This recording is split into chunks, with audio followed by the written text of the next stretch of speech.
stream, so it should be showing up soon.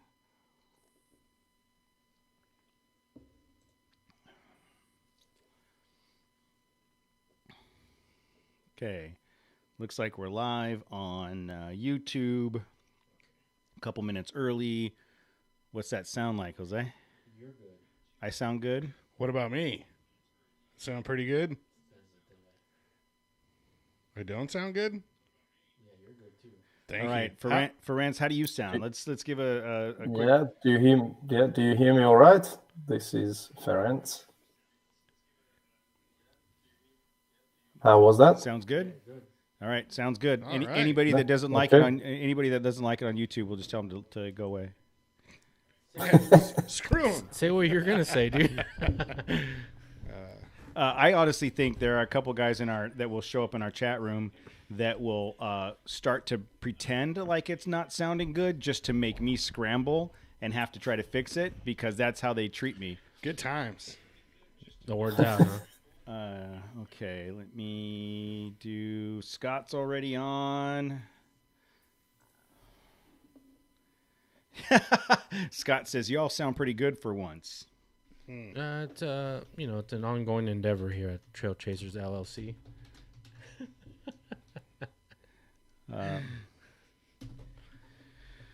Okay. That's a very corporate answer, right? Yes, Like, ongoing endeavor. We're trying to figure it out. our technologies are ever evolving. We're trying to... Is it really evolving? No. No, It's just... devolving, I think. Yeah. We are literally just trying to figure it out each and every week. That's all we do. You would think by now we'd have like a go-to setup, right? Like a settings. Like just turn on the computer, hit the button that has the preset settings, and We do. It's just the same crappy setting from the week before. we go to the same setting. It's just always not a good setting. That's all. hey, but at least we're early today. We are? We're usually like 5 to 10 Yeah. minutes late. Well, I feel bad because Ferenc it's 3:00 in the morning where he's at. That's true. Wow, 3:30 a.m. You know what? You couldn't get me up at 3 o'clock in the morning to do anything. Matt, I need you to do some Yeah. 3 o'clock in the morning. Hell no. Who said I went to bed? Exactly. Well, I hope so. He's been up all night partying, getting Right, I ready for did this. actually. I was actually contemplating whether to go to bed and wake up or just stay up, and I went to bed. Yeah, So I woke up like 20 minutes ago. Yeah, I would have gone to bed at 8:30 and just slept till 3. But that's me. Man, you can never satisfy these guys. They're saying we sound great, but now work on the lighting. You guys are jerk faces. You guys are. No one needs. You don't need to see my face. You don't need to see any my. better, right? Actually, what it is on my side, it's this new webcam. I bought a $16 webcam on. the $17 one. Yeah, that were sold out on Amazon. Yeah, the good one's over here, and the cord goes down under the desk into the abyss of cables, and I just haven't pulled it back out. So this extra one here, I was testing it, so that's the one I've been using the last 2 weeks. And then Matt's lighting just always sucks, but you can see my Christmas lights in the back a little bit. You can see that I put Christmas lights up. Okay, we've got Scott, Nomad, Perry, Adam. Tim's here. Is he? Oh yeah, he is right there. Tim's here. All right, so Ferenc, you about ready? We're gonna go ahead and get started. You good to go? Yeah, I'm all good. Okay, you guys good? Yes. Yeah, you guys. Are you guys okay? You guys Oh ready? yeah. Okay. Yes. All right, we're going to count down. 3, 2, 1.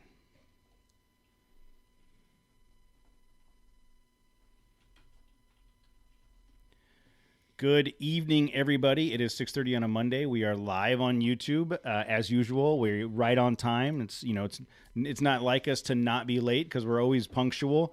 It's 6:30 p.m.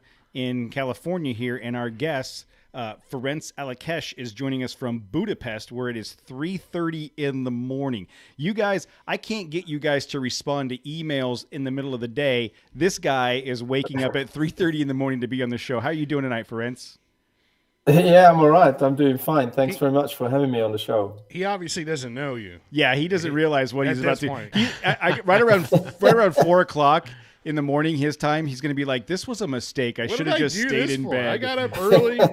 What am I getting into? Yes. What have I done? Yeah. Well, we'll get into that. What you're getting into. Yeah, be careful what you wish for. Yeah, be careful.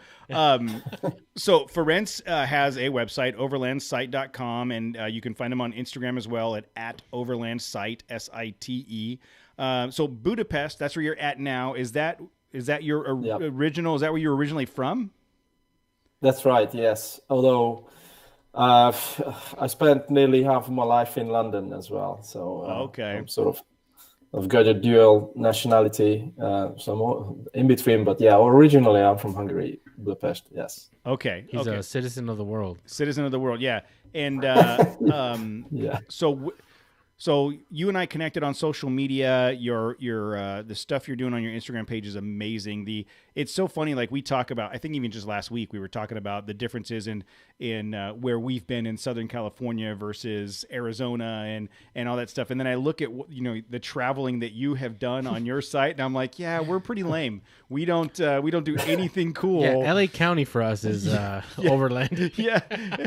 So again, go to Overland site on Instagram to see his page, but talk about the overland journey and where this started. Like forgive me for being an ignorant American, but I would not have thought of Budapest, Hungary as an off-road like place where people did a lot of off-roading. To explain that, like what, give me the background there. Well, and you're right.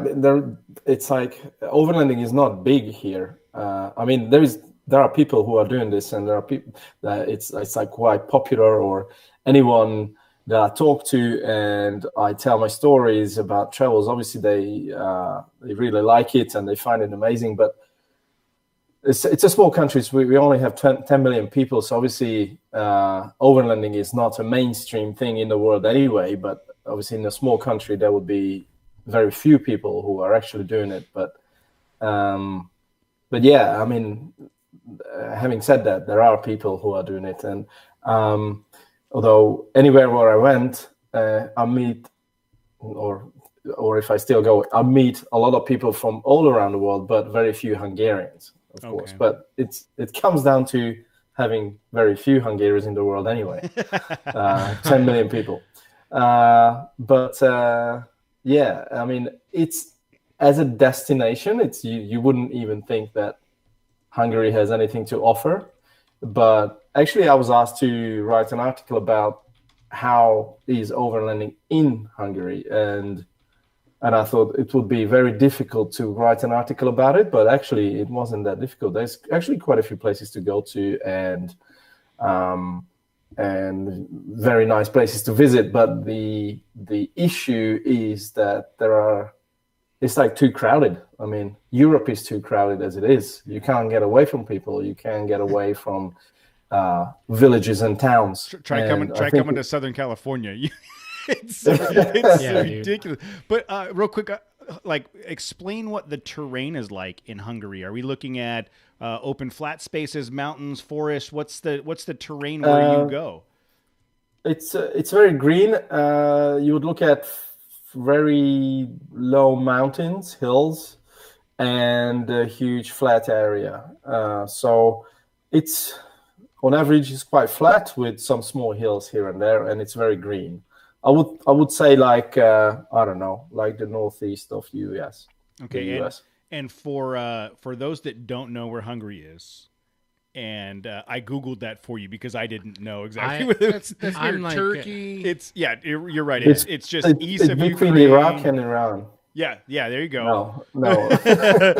It's south east of Germany, just east of Ukraine, west of Ukraine. Oh, I'm sorry, west of Ukraine or Ukraine and Romania. You could tell I travel the world. It's out there by Italy, so it's in that central. Is that considered like the Central Europe area? Yeah. So I would, man. Yeah, I think it's the geographical like middle point of Europe is actually in Hungary. Oh, really? Unofficially, yeah. Okay, all right, man. And looking at the what I know of that area, I've been to France and London. Like Whatever. no, I'm saying So what is it? So how does that translate to that? so. The point I was going to make is that is like this. That's the center of civilization, like from the beginning. Like when you look at London and France, there's no open spaces. It's all been populated by people in cities. Like he's saying, how it's hard to get. So I would assume that there's some of that plays out in Europe. I don't know, man. No, it is. It is. That's the downside if you're overlander, because you cannot go to remote places. It's like you have to make an effort to get away from people, and I think that's part of overlanding, to not see people. Yes. So Well, and how and it's really hard in Europe. how far, like when you need to get away, how far of a drive is that? How many hours does it take to get away? I mean, you can find a spot to camp for the weekend and then try not to see people. But it's not like you go to, let's say, there's a river going through Budapest, for example, or through Hungary called the Danube, and you can find nice spots along the banks of the river. But it's not like you won't see people or boats or ships on the river for the whole weekend, or anyone, in fact, because there will be the old fishermen, there will be boats going along the river, and you will see people on the other side. It's so if you really wanted to get away from people, you're probably gonna need to drive to Romania or the Alps in Austria or Italy, and that's gonna be like an 8-hour drive. Okay. Okay. I was going to say, I asked for it in hours because if you told me how many kilometers away it was, I wouldn't have been able to Yeah. I don't know. I'm totally ignorant to that part of the world. Like, is that part of the European Union? So it's kind of like It is. so Yeah. it's kind of like you're free to roam like through. Not right now, but otherwise, yes. Right. Yeah. I mean, there's a pandemic, but Yeah, other than the normally- global pandemic, yeah. Yeah. For that is very good. Like you can drive, as I said, 8 hours in one direction and go through 3 or 4 countries without even noticing it. Like obviously, many things change, but you don't notice. You don't get stopped by a border guard or anything. That's pretty cool. Which You don't even slow down. You just Yeah. drive through. when you look at the size, the geographic size, Not like here. Like if you're about to roll into Arizona, you stop. You don't have to, but you stop and you go, do I really want to go into Arizona? want to go to Arizona? Think about it for a minute. Yeah, and then it's you look like, at the I gas. gotta. You look at the gas prices. You're like, yeah, I do want to go to Arizona. No, but when you look at the geographic size of the countries in that territory, in that region, they're not much They're bigger than a small, lot of yeah. the states. You know what I mean? There's a no, lot of dude. I think we're super jaded. Oh, they're here. smaller. Yeah. I think like they're probably comparable to the counties here. Like Oh, yeah. San Marino County is huge, dude. It's probably the size of Romania, or Right. something Yeah. like that. Yeah. Which Are you bragging? A little Sounds bit. like you're bragging. A little bit. I mean, you can go 10 hours and still be in California. You can drive 10 It still hours. sucks the whole area. Though. Like, hey, it's really big, and the whole thing sucks. yeah. I didn't say it was good or No, bad. I was just reckon saying- like the good part in the southwest part of the U.S. that you have everything. If you want to overland, like you have the mountains, you can go to the beach, you can even ski on the same day, and then you Yes. go to green areas and deserts at the same time. It's brilliant. So have you been here? Have you been to the States? I've been to the States, several times. I spent 4 months in New Hampshire back 17 years ago, and then I traveled back a few times since. And in fact, we were supposed to be in New York in September for a whole month. Obviously, it got canceled. The flight got canceled, and we were gonna go. We were gonna fly to Vegas, and we were gonna travel on the West Coast in January, 5th of January, and that got canceled last week. Oh, So- man. Yeah. Yeah, everything's canceled. You don't want to come here right now. It's a giant disaster. But with that, so thinking about the geographic shape of the Central Europe continent, like you can go, like you said, you can drive 8 hours and go through 4 different countries and see significantly different cultures, in your journey. Like for us, yeah, we make fun of the people in Arizona and in Vegas and Texas, but in all honesty, it's go on. It's like you're running a pretty good list. Yeah, he's there. like, I'm just saying when you get them all. when you look at the states, Man, don't hold back. When you look at the states, there are certain states that are outliers. They're off their rocker. We don't go to those states. I won't name them here. I think we know where they are. But for the most part, Florida. For the most part, like you could drive from my house to Arizona to Nevada, and you're going to see the same fast food joints, and you're going to basically have the same culture. But I would think driving through Europe like that, there's a much starker difference between countries and cultures. Is that an accurate statement? That is, I mean, you would still see the same fast food joints everywhere, but otherwise, yeah. I mean, it is more like Europe is more of one unit than you would think. It doesn't change that much. However, at the same time, food is going to change. Obviously, language is going to change. People's behavior is going to change, and so yeah, from especially from that perspective, like compared to the states of the US, it is significantly different when you go through borders.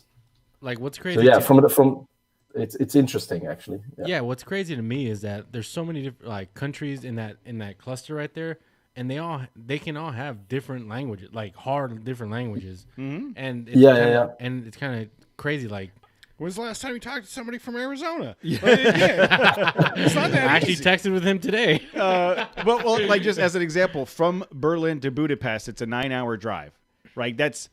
And doing that, you're going through Slovakia, Czechia, Prague. Yeah, I mean, look, I don't know anything about that part of the world. I'm assuming they don't speak the same language. Yeah.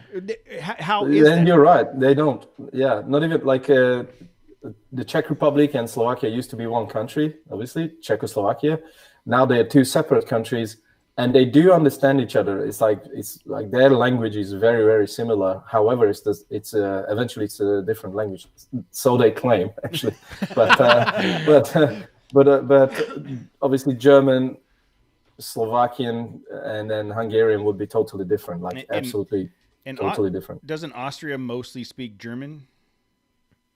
Yeah, only speak German. Yeah, okay. I mean, apart from foreign languages. Like for us, we got to go all the way to Texas to get to a whole nother language. When you get into Texas, you can't even communicate with people. I don't know what they're saying, and none of it makes sense to me. So what is his as far as the four-wheeling and like is there difficult do you go four-wheeling like on the weekends or what kind of That's right, yeah. What kind of off-roading do you do? And how often do you do it? It's you can find like muddy trails and all these forest trails and stuff around here, like hilly trails around town and in the country, and that's probably true for the whole area. Like you can go to Slovakia and then find the same kind of trails, and yes, you can do it at the weekend. It's an easy like. Any direction, like 1 hour drive here and there, and then you find these trails. It's not going to be like a hardcore Rubicon Trail type place, but you can still enjoy some off-roading and people do that. Like people do that at the weekend. There's a couple of Facebook groups where I'm in, and people sort of organize little weekends here and there, and it's more of a a fun drive during the day rather than an adventure. But north of Budapest, if you go into Slovakia in normal times, then you will end up in the Tatra mountains, and you can find pretty hardcore trails there. And that's especially true if you go to the Alps, like west of Hungary. There are pretty difficult places there. There's what's interesting in those is that you drive up to like a 10,000 feet high mountain peak or something, and then you will find a First World War fortress up there. No. Wow. There's several of those up there, I want to go. I Oh, want to that go is- now. That is awesome. Oh, man. I don't know. It's just interesting. The only thing we have is cell phone towers. It's like, yeah, who cares, you know? it's just crazy because it's so different. Like, because here we have, first of all, we have the land itself. Like, we have tons of land undeveloped, but it's segmented for off-road use, right? Like the government, it's government. That is owned, awesome. and That like, is so good. And I don't know if it works the same way in those countries. Like, where No, the it government has doesn't. I mean, you're lucky to find like a forest trail that is actually not private or closed off for vehicles. It's more like it's for the forest or places like that. It's more reserved for people who want to hike, who want to cycle, who want to have a run and something. And then even in the mountain trails that I just mentioned, you will see graffiti on rocks saying "Off-roaders F off." Wow. Yeah. They just So say it it's to it's our, not good. They just say it to our face here. That's all. They just, Yeah. Yeah. Sounds like Hemet to me. yeah, it sounds like Hemet. So go back a little bit and tell me how you started. Like, how did you? Because there's not that much overlanding in Budapest, and there's not like a proliferation of Right. trails. How did you specifically end up doing this? Right. First of all, I'm a car guy. I really like cars. I was growing up loving cars, just reading about them all the time and looking at them on the street. I didn't even care if I was traveling somewhere. Like when I was a kid, like what I see, I just looked at the cars. And then that I combined with my love of later, I developed my love for travel, and I combined the two. But how it actually happened is that I was living in London, and with two of my friends from New Zealand who were also living in London, in the UK, we ended up joining a rally called the London Mongolia Charity Rally. So it was basically, there's two types of this. You might have heard of the Mongol Rally, where people buy like a $1,000 car and then try to drive it from London to Mongolia. Okay. Now this is a parallelly organized one where you buy an actual proper truck or a van, and it's called the Mongolia Charity Rally. And then the point of buying a proper truck or a van is that you drive it all the way to Mongolia from London without any help whatsoever. You choose your route. It's just that the starting date is set, and then you end up in Mongolia whenever you want through the route that you chose, and then that you choose, and then you will end up donating the vehicle to a charity in Ulaanbaatar, and they turn it into an ambulance. Because even today, like, they don't have, this was back in 2014, but even now, Mongolia doesn't have any infrastructure. They don't have any, like, the ambulance services and stuff. It's you wouldn't imagine how it is. Like, people are walking to hospitals, or people taken to hospitals on horsebacks and stuff. And there are no roads. And I will probably talk about this later, that Mongolia is a fantastic country for overlanders. It's just this is how you imagine a country that was built for overlanders, if there would be one place like that. You want to know how I know our country's spoiled? Because Matt took an ambulance. Maybe what? He took an ambulance maybe 50 feet. It was legitimately. It was a couple hundred yards. It was 200 yards. Yeah. Yeah, Matt, the backstory there is... And I told him, don't you dare put me in this ambulance. I don't care if I'm having a heart attack or not. I know what this is going to cost. I'll walk. We can't let you walk. They wouldn't let me walk. Yeah. So the backstory for it is Matt thought he was having a heart attack. I had to take him to the hospital. He went to urgent care. Urgent care. They said no. You have to go to the emergency room. Yeah, but which is literally, you could see it from where we were it's sitting. the same building. I got him to walk, and they were like, "Oh no!" And they made him take an ambulance 200 yards to Oh the my emergency God. room. Oh my God. Yeah, you guys, are you trying to kill me? Like, what's going Well, on? I was in when I was in New Hampshire. We were living in this big house, the five of us, and then one of the guys was skating in front of the house and fell, and then he fell on his arm.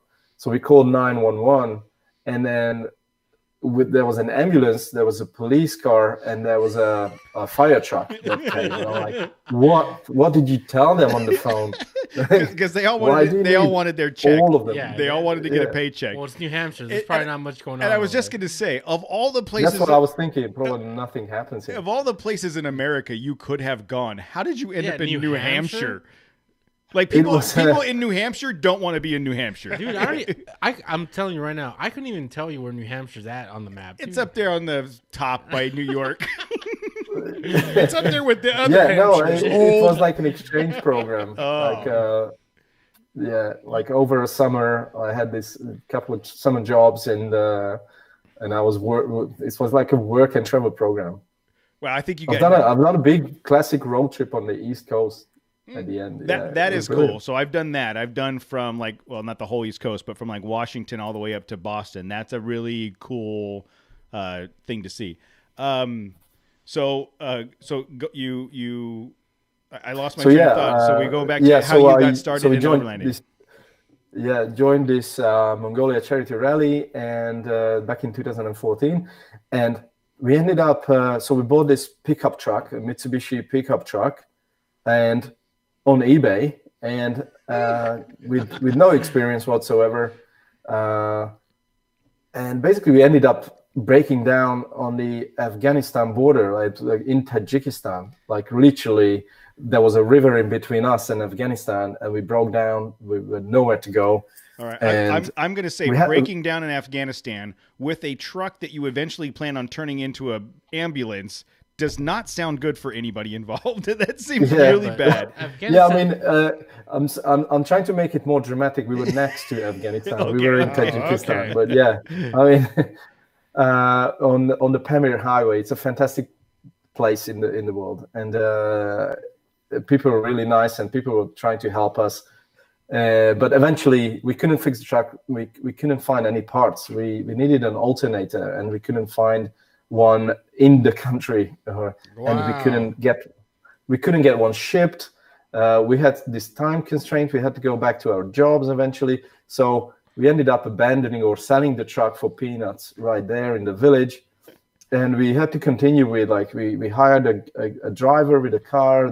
He took us through all the way to Kyrgyzstan, and then we flew to Kazakhstan, and then we drove a little bit with another guy, and then we flew to China and ended up in Mongolia and rented another 4x4 and then drove around the country.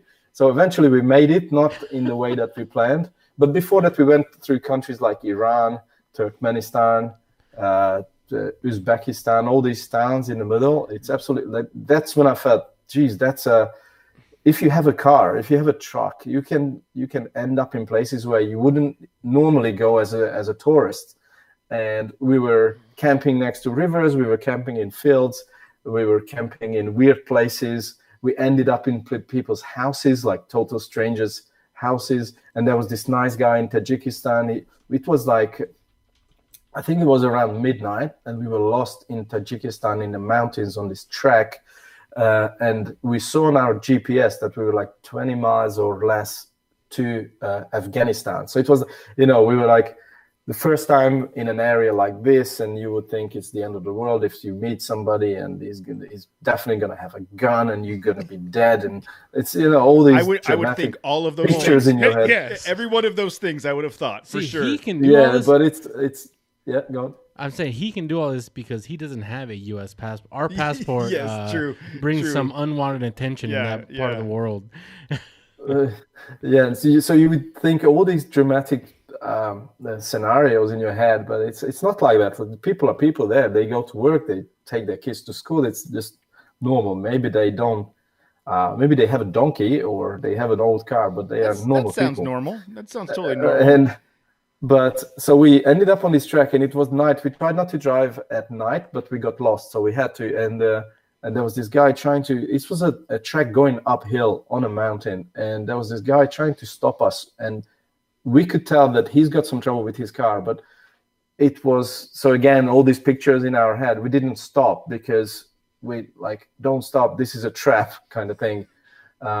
We told the guy who was driving, a friend of mine, and as as it happens, we broke down about 100 yards away, and he ended up helping us. And he had the part you needed. Yeah. Unfortunately, no. But he then somehow he had a flat tire, and he needed help with that. We didn't stop, and then he eventually got it fixed. And then he ended up going back to the village and get help for us. And then we actually spent the night with his family in like on rugs on the floor and stuff. It was an amazing night. I gotta tell you, like that experience over the course of how many days that was, sounds like a lifetime of journey, like a lifetime of experience. If that happened to you, we would never stop hearing about it. Like you would tell us like weekly. Like, I would talk about. So there was this one time I broke down. Oh God, please don't tell us. About I would Afghanistan constantly again. because that is the coolest story I've ever heard. I love that whole That is thing. great. Yeah, but what about the guy that had the flat tire? Like he's a better human than I am because I would not have helped him. Better human than any of us. I would not have we helped were him. in the car. Yeah. I would not have helped them since they had just passed me by. And I'm like waving them down. Yeah. Help me. And they're just like, no, we're not going to stop. And then they break down the road. Yeah. Yeah. Yeah, you would have I would have laughed. You would have sat there. We would have sat there, broken down, not being able to go anywhere, looking at the guy 100 yards away, like, look at that guy. Yeah, exactly. Look, I ran out of gas in the middle of the California desert. I had to walk 13 miles to Ludlow. Nobody pulled over for me. Nobody. Dude, it wasn't like half a mile that you had to walk. No, it was like it was 13 like miles. 200 yards. It was nothing. Oh, how dare you? How dare you take that away from me? So, for instance, that sound, like I said, that sounds like a lifetime of adventure, and I know that's just scratching the surface. Like based on what I've seen, you've been all over the place. Where else have you been in your adventures? Like, what other countries, what other territories have you been in? Yeah, I was gonna say that even on this trip, there was quite a few stories. We could be sitting here quite a few hours for some stories, but the one other place where actually we went through Iran as well. And there was no amazing stories from that country, but I thought I mentioned it because everybody thinks it's all this evil country there in the middle of the desert, sitting on the huge oil reserves.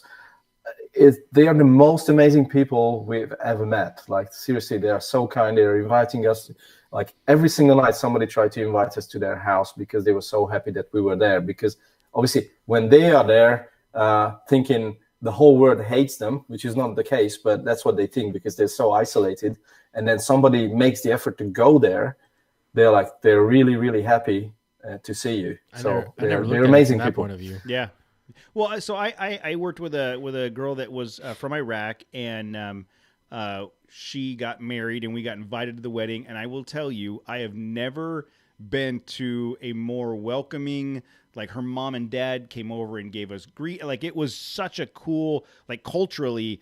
I think you're right, Ferenc. We hear all this thing in the news from an American standpoint about all the war and all the stuff that's going on over there, and you don't stop to think that they're people that just want to interact with people. They get married and take their kids to school. All the things that you talk about, and it was a really, really cool experience, and the food was freaking amazing at that wedding. I could see that. Like it's. I think there's probably a lot of places in the world that if you're an outsider looking in, you think, I don't know about that until you get there and you get to experience the culture. Yeah, right. Although we ended up in places as well where it wasn't a totally pleasant experience, and it was on another trip to Africa. I've never been to Africa before, and we joined this. Again, this was another rally, like an overland organized big trip, driving from Budapest to the Gambia, which is like the northwest part of Africa, and you have to go through quite a few countries, and one of them is Mauritania, and Mauritania is like, I think, like 98% Sahara desert, and it's just normally if I travel to any country, I usually have this kind of feeling that this place is amazing. I want to come back here 10 times and see this and see that. I just don't have time to see everything right now, but I want to come back. Not in Mauritania. In Mauritania, I was like, geez, I have to get through this. It's not like I want to spend time here. I want to get through this. And we were driving, like, there's a route that you can take from Morocco, or actually Western Sahara, all the way down to Senegal and just drive through along the coast. But what we did, because this was like there was a few routes suggested, and we took the hard one, the off-road one, driving right into the Sahara Desert, going west, and then a little bit south, and then back to the coast. But that's like several hundreds of miles going west. And apparently the northwest, northeastern side of the country is not even controlled by the government. It's all like Al-Qaeda and all these it's Thunderdome. Gangs and everything else. It's the Victorville of... It's Thunderdome. I don't know if you know the reference Thunderdome. There's a movie about. Oh, right. Yeah, so that's we keep trying to find Thunderdome every time we go out. We look for it. I know it's in the high desert. It's only about 40 or 50 miles. No, from apparently my house. it's in Mauritania over here. Oh, well, Victorville, Mauritania is the same thing. They have different chapters. I'm sure they have. It's the Eastern Division. It's deserts though. Like it's got to be in the desert though. So sorry. I was going to say, French. You probably speak a lot of. Do you speak multiple languages, or because? No. No. I speak some Italian. I speak some German, but otherwise, okay, that's Hungarian and English. That's two more languages than I speak. No, but it doesn't mean that's I speak those three languages. I can order a pizza. That's 3 languages more than Matt speaks. Matt barely speaks English. No, three. Exactly. 3. Yes. Yeah. How many fingers? Look, I can't see either, dude. I don't know how many fingers you got holding up. 3. There. German, but either way, it just seems like you're very adventurous. Because maybe that's just being an American or whatever. I don't like going down. I've been to Mexico a number of times, and there's always that panic. Like, man, I just want to. I want to be able to communicate with local people. And if I'm afraid of even going to Canada or something, let alone halfway across Europe and into China, or Asia, is that just what it is? You have a great sense of adventure? Probably the more you see these places, then you realize that it's not actually that big of an adventure. You eventually gonna solve the problems if there is any. Or you're going to get through places, and it's like looking back, it's not like that kind of a big adventure. When you're in it and then you have to solve something, you have to solve an issue, then you might think, oh, why didn't I just stay home watching Netflix sometimes? but so I think, sorry to cut you off, friends, but I think that goes back to something we talked about earlier. So when I think as Americans, we are very isolated in our Americanism, and we know that we can go into all 50 states, and we know what the currency is going to look like, what the language is going to look like. My greatest fear is breaking down in a foreign country. Well, that's what I'm saying. Oh my God! But who would help me? But think about people that grew up in Eastern Europe. Nobody would help me. Think about people that grew up in Eastern Europe, where you can ride a bike for 30 minutes and end up in a totally different country with different currency and different cultures, and it's way. I would assume that European people that have that experience are way less fearful of other cultures and going out and exploring than those of us that are like, you know what, I've been to Arizona once and like that was enough for me. Like, you know what I mean? I think we just have a because our country is so giant and we can go for so long in our own country and never be out of the comfort of the American, way of life or whatever. It's a very different feeling for us than it is for someone that grew up in that, middle European area.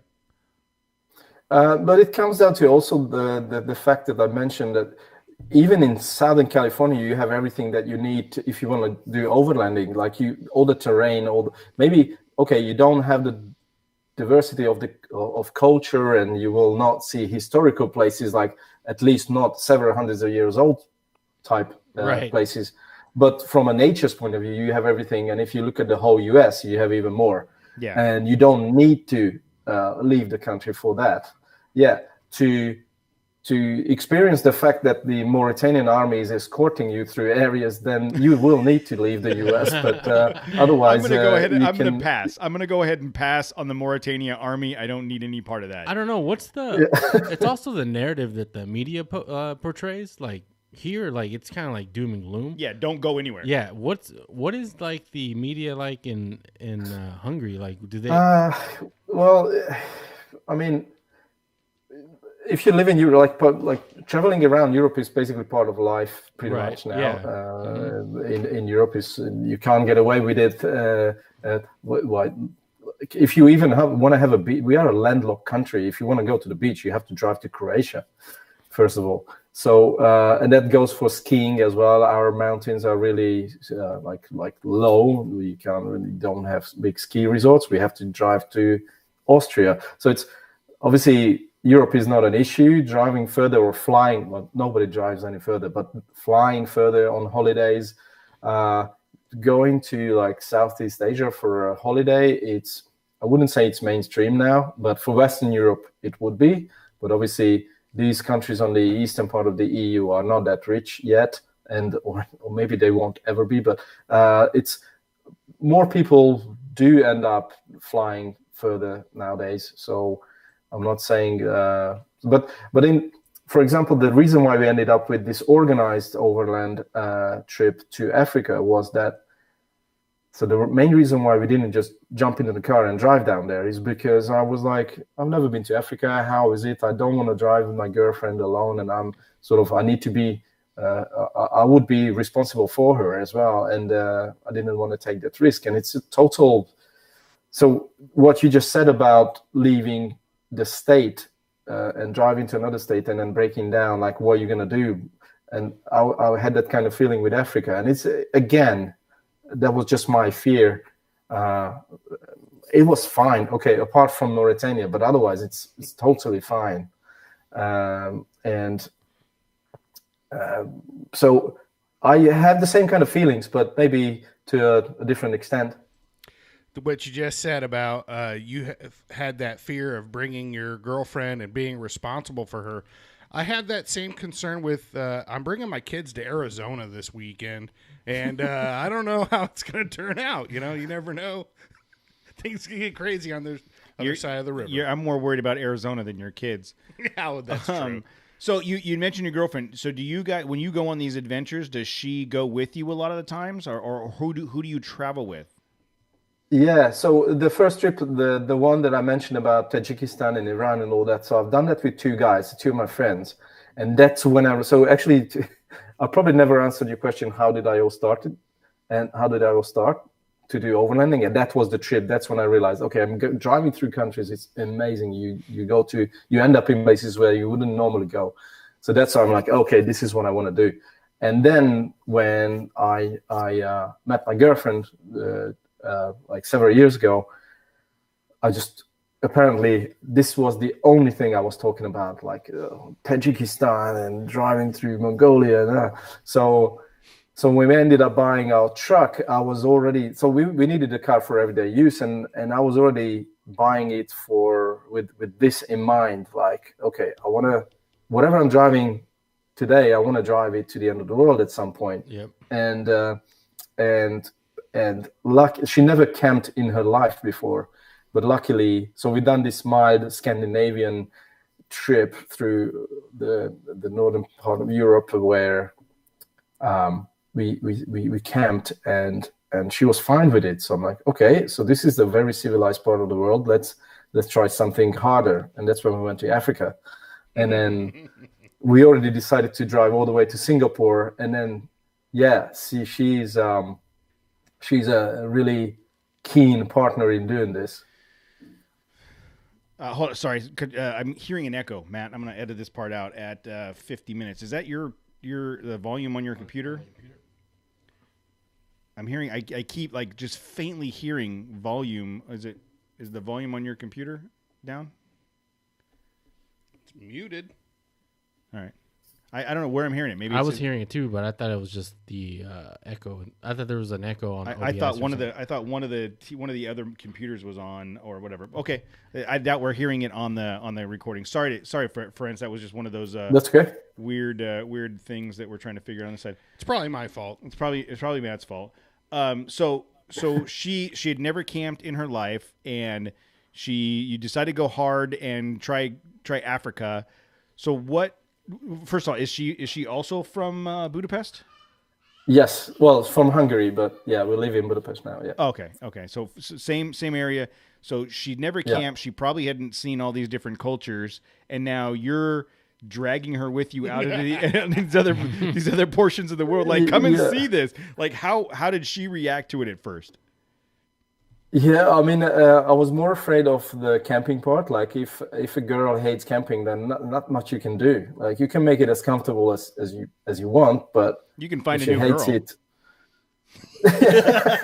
Okay. Don't tell her I said that. Right, I didn't say that. That's true. But I'm not allowed to say that in case she listens to it. But I mean, so that part was luckily fine. So she loved camping. We had a rooftop tent, and she enjoyed that. And obviously, we were in civilized parts of the world. And she traveled around Europe before, but usually with a rolling suitcase, and this was a bit different. However, the easy part was that we stayed in organized campsites, with the bathroom and with the toilet, with everything, with the kitchen and everything. And then the next step was that we were independent in a way that we. So the African trip was organized all the way down to the Gambia, but on the way back we were totally alone.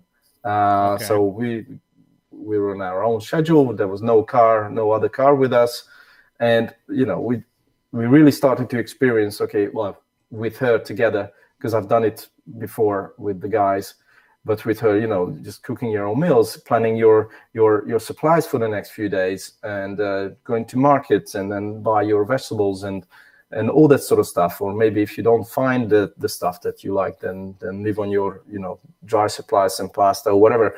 But and then have the odd shower with just a black plastic bag, as usual. So so when we went to Africa, she was already very keen on our trip that was coming up, driving 35,000 miles to Singapore. And that was because in 2014 I broke down in like 2/3 the way to Mongolia. I was like, okay, this is actually quite a far destination. How are we going to make it? And so when we even set off on the trip, I didn't believe it myself that we're going to end up in Singapore. Did you tell her that? I mean, that's not a good way to start the trip. Honey, we're going to go on this trip. We're probably not going to make it, but let's go anyways. No, on a trip like this, it's like we had technical problems in 2014 with my friends, but on this trip, I was like, okay, there could be technical issues, but I knew that some borders going to be really hard. Like the Chinese entry was. I don't know if you guys ever read the Overland Journal. In the winter issue, I have an article about crossing China and how to enter China. And do you have a follow-up article planned on how to get out? Because getting out was 5 minutes. Getting in was 1 week. Oh man, so I would be concerned about getting out. That'd be my biggest concern. No, to be honest, I didn't really want to leave. Food was so good. At lunch, I was waiting for dinner. At dinner, I was waiting for lunch. It was amazing. It's funny when you were talking about planning for when you're on your own and you're planning and buying groceries and stuff to make your own food. I think that would be one of the things that I would have the most anxiety about, is like getting to a country where like there's no Pop-Tarts, or there's there's no peanut butter and jelly. There's no. There's McDonald's everywhere. Yeah, true. But like honestly, getting to it, like finding food and finding food that you enjoy that you could eat, I think would be like the part that I would like be worried about. Yeah. Well, but one of the I never cook at home. Like literally, I feel like it's a waste of time because I don't have the skills and I don't have the time or the patience to cook at home. But when we are on a trip, I don't let her cook. I want to cook. I don't know why, but I just enjoy it. You're outside and you. Yeah, that's the barbecue thing with guys. Like guys. Yeah, maybe. Guys don't cook unless they're on the barbecue. No, I let Monty do the cooking on the barbecue Do too. you? So, yeah, she's better at it. I'm an excellent barbecue cook, by the way. You are the worst. You are the worst. Yeah, Matt hates coming over to my house for a barbecue because I ruin everything. You can't cook hot dogs on a You grill. grill as good as you navigate? Yes, yeah, I'm horrible. I just realized we've been talking for a while about all this driving that you've been doing and haven't once mentioned the type of vehicle you're in. To tell us about the vehicle and why you chose it. Yeah, so it's a Toyota Land Cruiser 120. Or in Australia would be called the Toyota Prado 120. In the US, it would be the Lexus GX 470. Yeah. It's the same car with a different badge, and of course a different engine because mine is a 3-liter diesel, and it's an automatic. It's a 2006, and I've done quite a few modifications on it, or I had somebody else do it, and it's so it's basically it's got a 3-inch lift. It's got bash plates on the bottom. It's got a snorkel. It's got a front runner roof rack. I used to have a rooftop tent. I sold it, and I regretted it ever since. And I've got what else? So I've got this drawer system in the back, which is DIY. I made it with my dad, and for the big trip to Singapore, we've done it in a way. We removed 2 seats. We left one of them, but removed 2 of the back seats and made it like a platform on the back where we could sleep in an emergency when the weather is too bad or we have to sleep next to a village or something and we can't really open the rooftop tent. It was very claustrophobic, but it worked. So we could actually sleep on the top of this thing, and on the side. So if you open the back doors, so one of the rear doors, there was like a cabinet on the side as well. So not just the drawers in the back. I've got an Angles fridge, and obviously a gas cooker, and all the fewer recovery kits that I would have needed on the trip. So I didn't have a winch and I didn't have a high lift jack, and those 2 would have saved quite a lot of work. Because once I was digging for 4 hours, and a high lift jack would have been like a 5-minute job. Yeah, it's one of those things where if you have them, you never need them. But the minute you don't have them with you, you're going to need them. Yep. So I would have just laid down and died unless somebody had come up to save me. And waited for that guy on the hill in Afghanistan. Yeah. Well, I either start digging or just wait to die. You can wait in Mongolia. Like there was literally nobody around for a couple of hundreds of miles. So what made you choose that vehicle?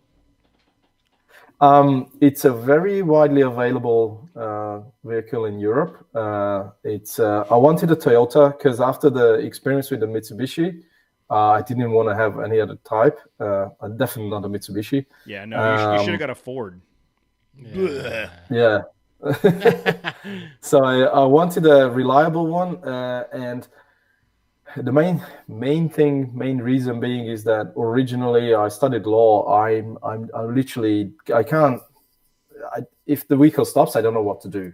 Maybe I know more right now, but before the trip, I didn't. So I needed a reliable vehicle.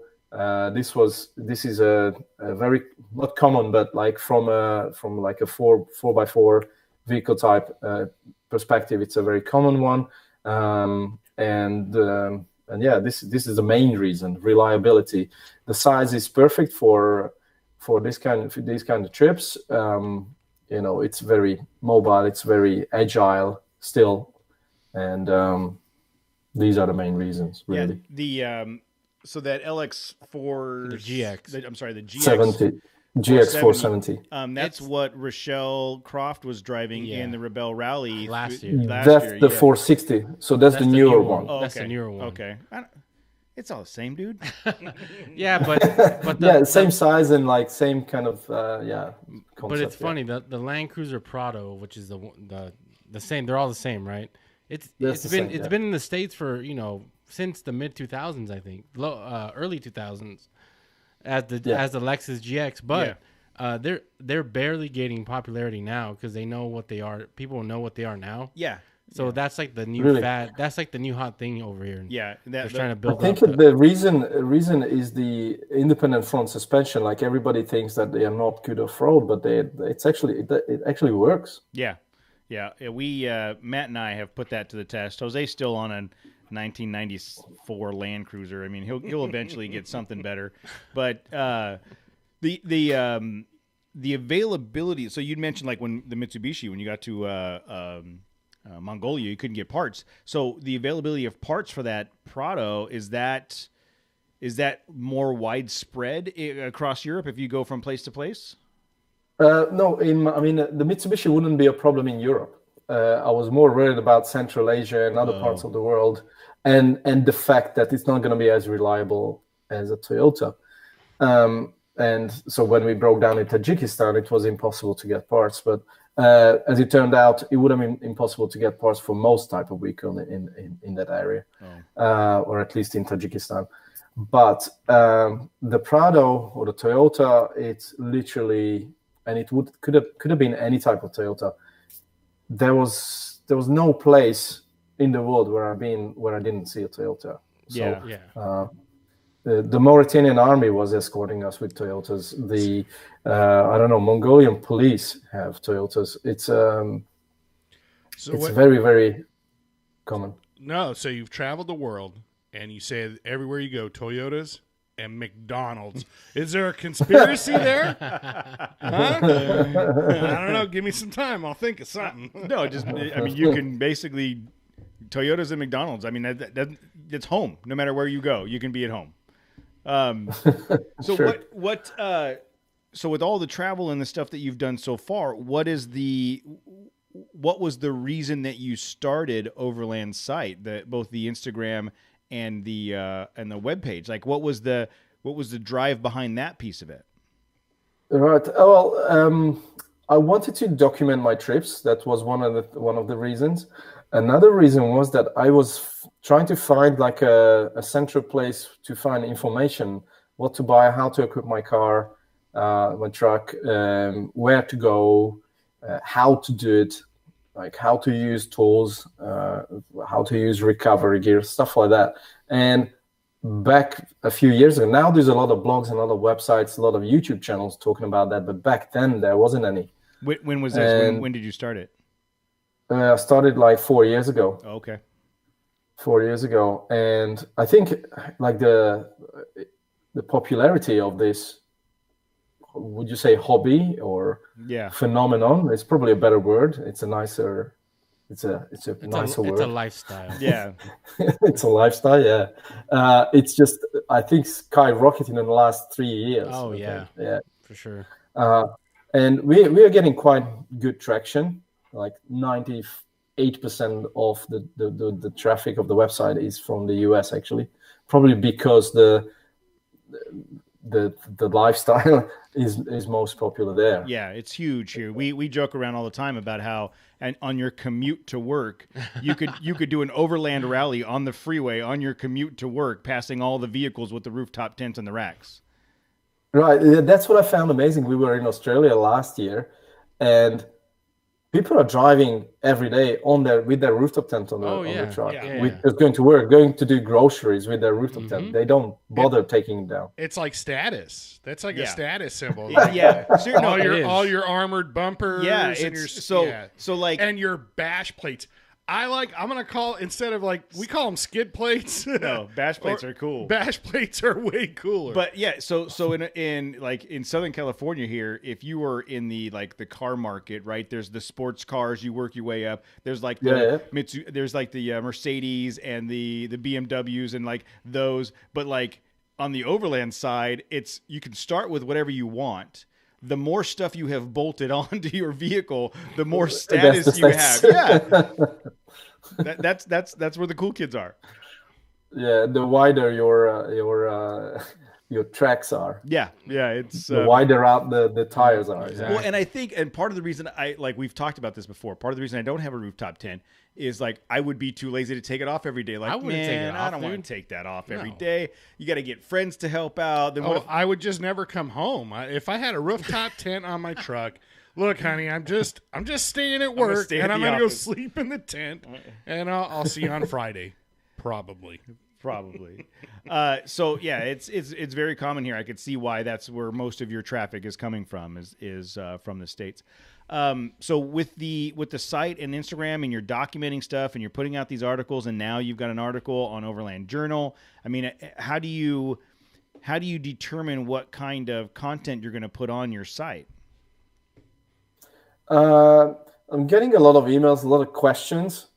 And so that's a very good indicator of like what people want to read about or know about. It's more about what people want to know about, and also I've got a whole backlog of places that I want to write about. For example, like I got this piece on the Pamir Highway, which is a part of the Silk Road, and it's actually going through Tajikistan and Kyrgyzstan, and it's an amazing place. Amazing part of the world. So there's so it's more like how to's and how to do and what to do type stuff, and then stuff about places and how to get there and what to expect. Because as you mentioned, a lot of people have these perspectives where they are afraid of places or they don't know what to expect, especially in Central Asia or Africa or Southeast Asia. And then I just want to get the knowledge out there. It's actually, you're not going to get killed in those places. It's actually they're nice places. Well, and I think a part of it is, I'm not going to get killed. yeah. So I think a big part of that when you're traveling to other countries is acknowledging that you're in their culture. It's your responsibility to try to adapt to their culture, and not, hey, I'm a tourist spending my money, and you should speak the language that I came here with and do the things that I wanted. No, I think it's about having respect and appreciation for the culture you're in, and that goes a long way in creating that environment where people want to interact with you. Exactly, and the best part with like, as I mentioned, this was the one of the deciding points for me, is that you have a vehicle, you end up in places where you wouldn't normally go. But if you looking at that from a local's perspective, they live in a place where they literally don't see any tourists whatsoever. So you end up in a place like this, and then they're gonna love you. They're gonna be really, really welcoming, because nobody was there before you as a tourist. So it's not like you end up in, the Eiffel Tower of Paris, and then you're just one of the tourists out of the million. It's like you're gonna be the first tourist in that village in China. Wow, I didn't think about that. Can you awesome. imagine just rolling up and being like the first person? Like, imagine if the three of us were the first Americans anybody had seen. They'd be like, whoa, you guys. Get out of here. Don't ever come back. Get out of here. Don't ever come back. So, like, we were in a mountain in a village in China, and we were hungry, and we forgot to stock up on food, or we were lazy to cook. I don't know. We were with two other overlanders through China. We had two other cars with us, and then drove through. And we were like, okay, what to do now? We are in a small village. We actually had to camp in front of somebody else's houses, because there were just rice fields everywhere, and it was mountainous. We couldn't find a flat area, so we were literally in front of somebody's. It's like a front yard of someone's house. And then there was an old lady walking past us, and we were like, we had a guide with us. It's a long story. You have to have a guide in China with you all the time if you drive your own vehicle. And we were like, can you ask her if she wants to cook for us tonight? And then she ended up asking. We were invited to their house. These are total strangers. We ended up in somebody else's house. that doesn't work in Matt's house. Like, he says that to his wife, and that doesn't happen. This is a strange lady on the street. They jumped on a motorbike, went to the next village, and and did grocery shopping, and then we had this 5-course amazing food, homemade, that night. And we stayed with the well, not stayed, but we spent the evening with the family. It was amazing. Have you made like long-term relationships with people like from around the world and kept in touch with certain people? Or Yeah, we keep in touch with some people. Mostly, I have to admit, mostly with other travelers, not with locals. But we have some, every now and then it's like, hey, how are you? Type messages with people that we just met in a village or even in a town or somewhere through when we came across somebody. But when we traveled with somebody for like a couple of weeks, you end up you meet somebody. Like there was this place in Georgia, high up in the mountains, in the Caucasus. How do you pronounce that? I don't know. Caucasus. Probably. The Caucasus Mountains. Let's go with that. Yeah, Caucasus. I thought he was talking about Georgia, the country. No. Yeah, no. Georgia, the country. Exactly. I was going to mention I that. was like, yeah. Georgia, the country. So we were driving down the mountains and mountain, and another truck was coming up the mountain, and I could tell it was from Germany. And this is like really far from Europe already. So if you see another car from Europe, you're like, hey, you stop and talk. And go on. No, you're good. No, I'm sorry. You're good. Yeah. And then, so we ended up saying hi. We didn't actually talk too much, but I found, because there was a sticker on their car with their logo. Like I thought it was their blog, and it was. And I looked it up on Facebook. I found them. We ended up chatting. It turned out they were on their way to Australia. We were on our way to Singapore. We were crossing China at the same time, not on the same route, but at the same time. And we ended up spending a couple of weeks together in Laos, like just traveling together and stuff. That's and cool. And this was like a 10,000 mile difference between the two places. And we still keep in touch with them. They are now in Australia. They've been traveling for 2.5 years. A couple from Germany and France. And so, yeah, we do keep in touch with people, but mainly the ones that we met through like other travelers. That's amazing when you think about like, you just think about how we, as people, we born someplace. Most of us are raised in a similar place, and we live our lives here. And and the minute you venture out and you start seeing other people that are venturing out, there's like this kindred spirit that's sparked that you get to experience this different place compared to where from you're from and where from they're from, and right. So it's like threefold. Yeah. So did you win like the Hungarian lotto? Like I want to do this stuff. Yeah. How do you? What? I think you said what you do for a living, but how are you able to have this much time? Did you win the lottery? Are you just rich or something? So obviously I was saving up before. Like I used to work for an investment firm in London. As I mentioned, like I spent close to 10 years in London, and I worked and saved up a bit. And then because I was working in investments, I also made some investments. I've got some property, real estate investments in Budapest. I was renting out my apartments, and I made other investments like stock market type investments, but mainly it's savings. So it's like just worked for years and years and then saved up. So what you're saying is that Matt has to go to London, become an investor for 10 years, and then... No, I got a better idea. Cody, just take some of my Trail Chaser stock and sell it. Yeah, sell it now. Sell now. Liquidate. Sell. Liquidate. Yeah, liquidate. I will liquidate the Trail Chaser. The Trail Chaser stock. podcast is on a sell. I'm gonna start traveling. I mean, how many millions of shares do we each have? We have a lot, right? You each have millions of shares. Millions of shares. I have more than Jose though, right? Well, I don't know. I'm 51% owner of everything, so I have the most shares. So what's our stock? I don't like now? that. Yeah, I don't like that math. So what is next, man? I mean, seriously, I listened to your story, and like you're right. I think we could probably spend 2 hours just going year by year with all the stuff that you've done. But you've traveled the world. You've done all these things. You've created this website. You've created the Instagram page. What is the next thing? Is there another big trip on the horizon? Well, there was for this year. Yeah, I obviously. guess. Yeah.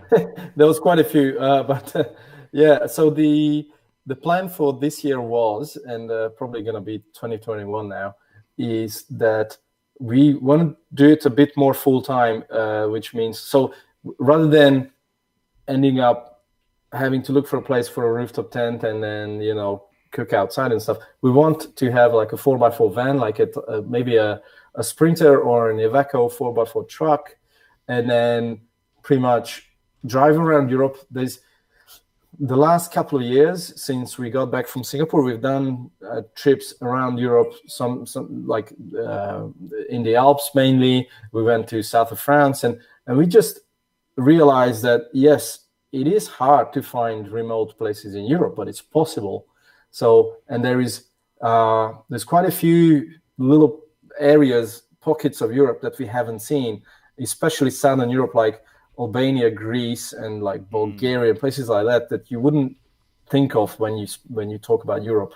Probably, it's like it's sort of semi-undiscovered, and places like that we wouldn't just go to. Stay there. It's so much easier with a van. I guess we never had a van before, but you just stop and your campsite is done. It's ready. Yeah, it's all set up. And I would think it's not as cool, I don't think, but it's more comfortable. I would think that's the plan. I would think Greece would be awesome.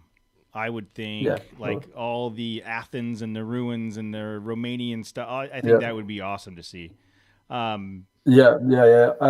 spent quite a bit of time in Greece before, but always just beach type of holidays. And I spent 5 months working in Greece when I was in my early 20s. But staying away from the beach and discover other parts of Greece, that's what I'm interested in now. Yeah. And I don't think I don't want to call it van life, but it's because we want to have the 4x4, like definitely it's going to be a 4x4 van. That's different. So I don't know. It's more the comfort of sitting inside in the rain and be able to cook inside and then even work inside, because I can work on my website. My girlfriend works online in marketing, so we can pretty much now make money on the road, and that's what we do now. Since I probably haven't elaborated on that further, but yeah, we both work online now and we make money online. So. Yeah, Matt makes money on the road too, but they pull over one at a time, pick him up, and then drop him back off on the road when he's done. It's mainly a corner, not a road. That's pretty good. As you can tell, he's not doing really well right now. Ideas in his head. But either that or I'm doing really well. Or they're not paying him in cash; they're paying him. Yeah, they're paying him with McDonald's McRibs.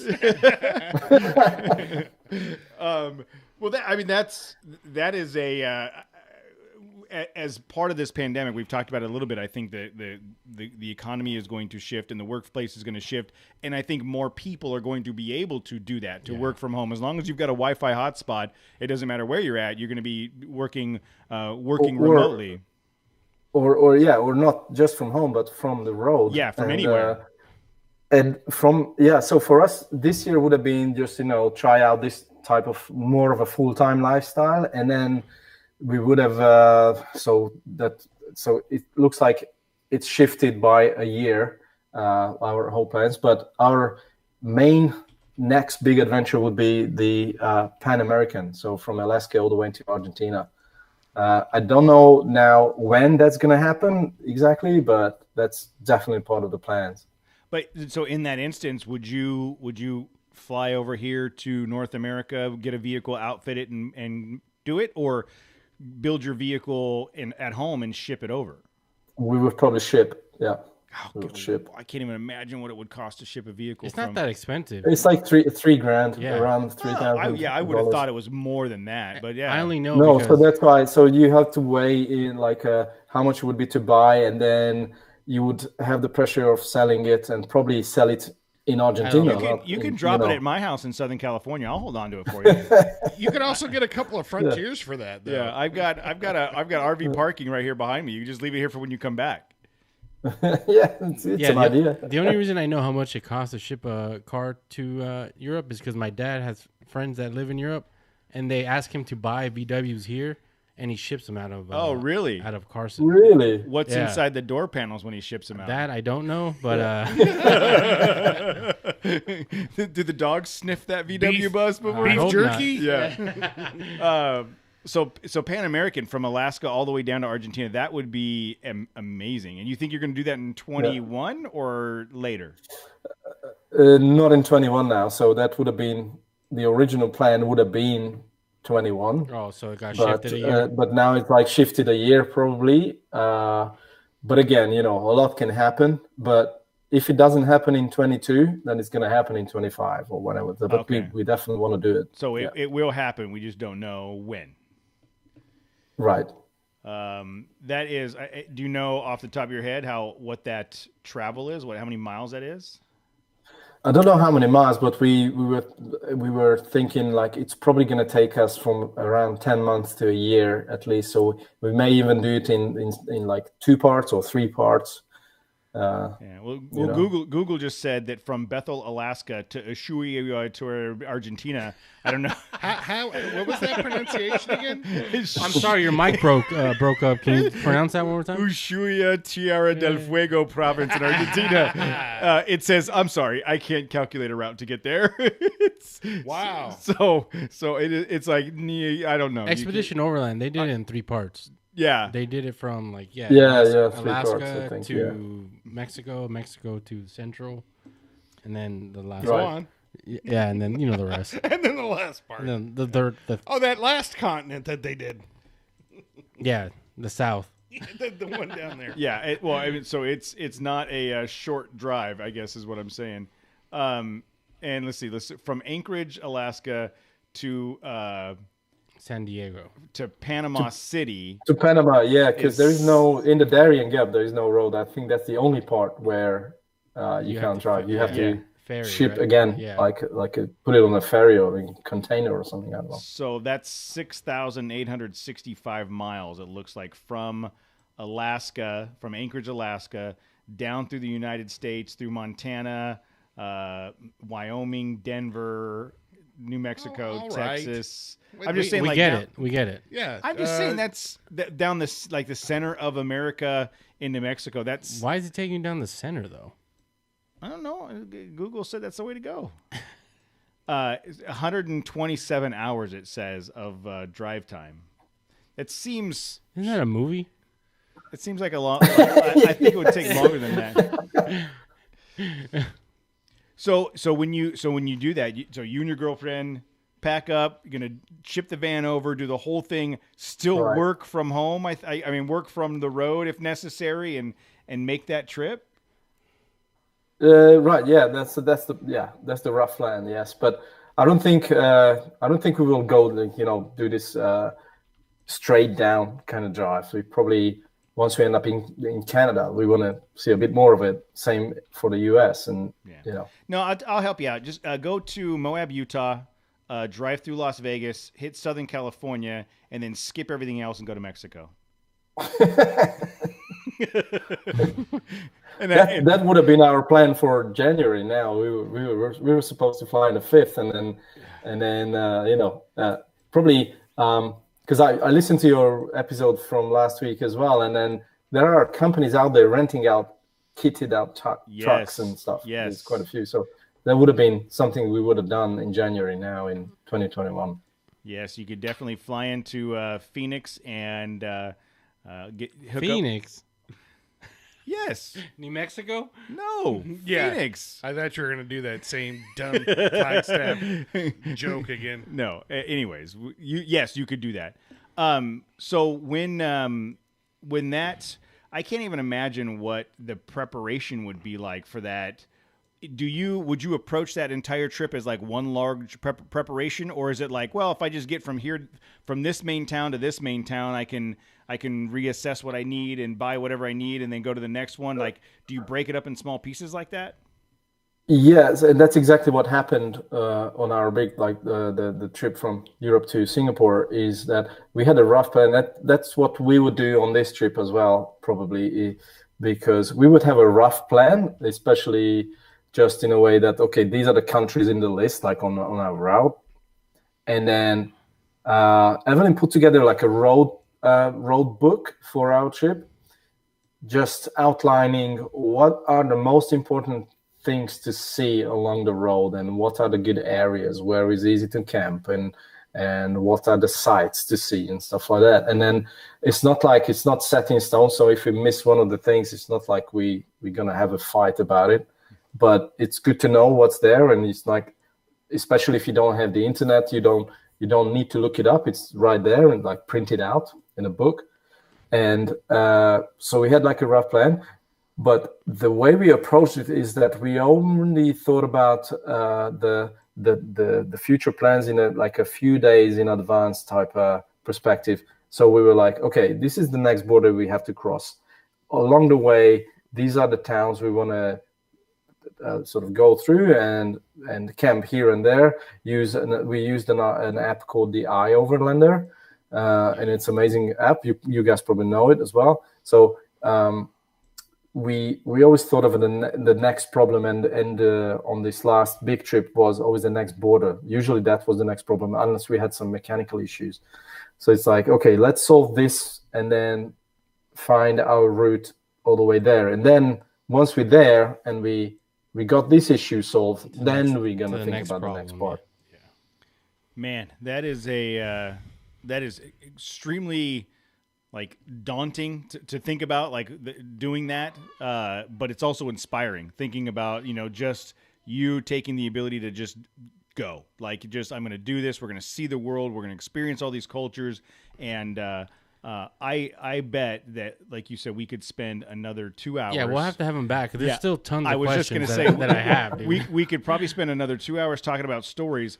Maybe what we do is, frankly, I'm thankful that it's like so early for him, because I think he could take my place pretty easily on this show and have a lot more stuff and provide a lot more value. I think what we'll do is when you're ready to do that Pan American trip, we'll set it up to where we can I go with you? We'll do a section. Yeah, Sure. we'll do a section with you, but we'll have you like every week call us and tell us where you're at and do like where in the world is Ferenc? It's man on the street, Yes. or man on the dirt road, It'll be or a man on the mountain. Yeah, a Like, 15-minute phone call. Where are you at? I am in Edmonton, Alberta, and this is what we're doing this week. And then next week you're in Montana. We'll just like as you work your way down, we'll have a conversation. I got all the way to Edmonton. From starting in Alaska, I made it to Edmonton. And I thought Edmonton was Montreal. Never mind. It's in Alberta, sir. I'm looking at the map right here. I don't have a map in front of me. I thought it was Eastern Canada. Canada. But seriously, I would love to continue hearing the stories and where. Yeah, I'd be happy to do that. Yeah. So are most of your stories already on the overlandsight.com website? Yeah. Well, I try to include like what happened on the trip in the blog, but not all the stories. And obviously, as and when I started, and ever since I've been working on the website, it evolves a bit. Like obviously now thinking back, I should have talked about this, I should have talked about that, and not everything is covered. But what so I've got the African trip put together on our YouTube channel in a movie, and so that's what I'm planning to do with the Budapest to Singapore trip as well. And all our trips, I've got so much footage sitting on hard drives, and it just takes such a long time to put it all together, and it's just a waste. But I started to work in it already. But we've been back for 2 years, and I haven't put it together yet. So we gave up. We gave up on all the video. We've talked 1,000 times about the video. We just gave up. I mean, we can't even take pictures. Somebody on the chat line was like, "Matt, you should write a blog about the Kessel Run." And I'm like, Kessel Run was fun. Yeah. Fun is good. That's it. For people that How do you like that? For people that create content every week, we are horrible content creators. We're the worst, man. But I would love, so if you guys haven't already, please go to overlandsight.com and to their Instagram page, overlandsight, SITE, overlandsight, and follow, because it's amazing. Like, just looking at the pictures of the areas you've been, you've got these pictures here with these camels, randomly camels in the middle of it's just the coolest thing. Like, coming from someone that's, born and raised in the same general vicinity, and all of the off-roading and stuff we do is within 4 hours of our house. Like, this, to me, this is like the epitome of exploration and adventure. Yeah, thank you guys.